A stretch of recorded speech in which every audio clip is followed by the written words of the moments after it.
Because I've had several people ask me about it again, so I want to make sure everyone understands how this table is used, okay? So if we look at this table, it has the minimum number of pinion teeth.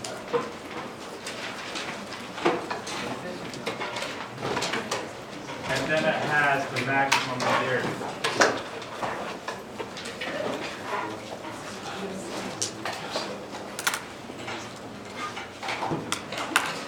And the first entry is 17 and 1309.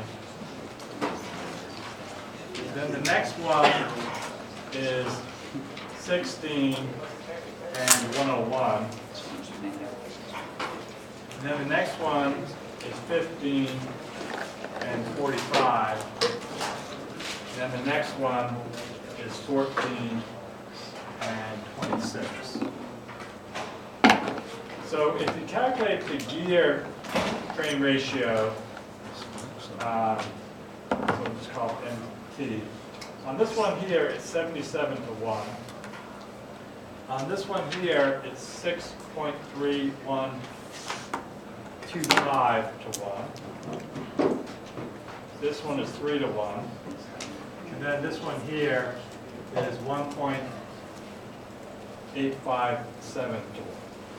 Okay? And simply, all you're doing is saying 1309 divided by 17 gives you 77, and so on and so forth. All right?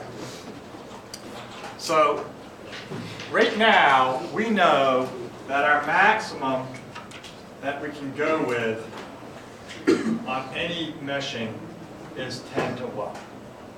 So when you see the 77 to 1, it's kind of ridiculous that it goes up that high. We're not going to have any meshing where you have one that's at, 1 and then another one at 77. It's just too large. All right? So for all practical purposes, anything between these two values here, the end pinion is going to be 17 teeth, minimum. Now it can be higher than that, but minimum. Okay?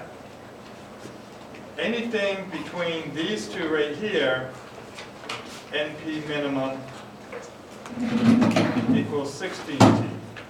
And then anything between these two values here, NP minimum equals 15. All right? So if we have a value, a gear train ratio of 1.86, we have to jump up to this one here because 1.86 is greater than this, so we'll go up to the next one, which is 15. All right? Likewise, if we have 3.5 here, because 3.5 is greater than 3, we have to go up to the next one, which is 16. So that's why anything between these two numbers is 16. Now, if it's spot on 3 to 1, you can use 15. If it's spot on 1.857 to 1, you can use 14. If it's spot on 6.3125 to 1, you can use 16. Does that clear that up? So we always go up. Always go up. Yeah. Okay? But again, this 77 to 1 is kind of ridiculous because I've told you that it's 10 to 1. And this is for, if you look at the table, it says, to avoid interference between a 20-degree full-depth pinion and full-depth gears of various sizes, we use this table. We're going to assume everything in this class is of that type. So always use this table.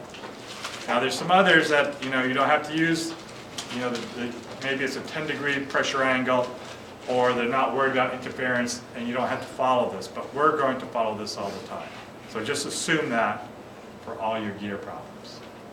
Okay? You good on that? All right. Let's talk about completing that example that we were doing the other day. Recall, we were doing compound gears, and then we added an additional constraint, and that was that we want the output axis to revert back to the input axis so that the output and the input are on the same line. They're coaxial, they're on the same axis line. And so we had additional equations to deal with there. And what we did was we looked at case A.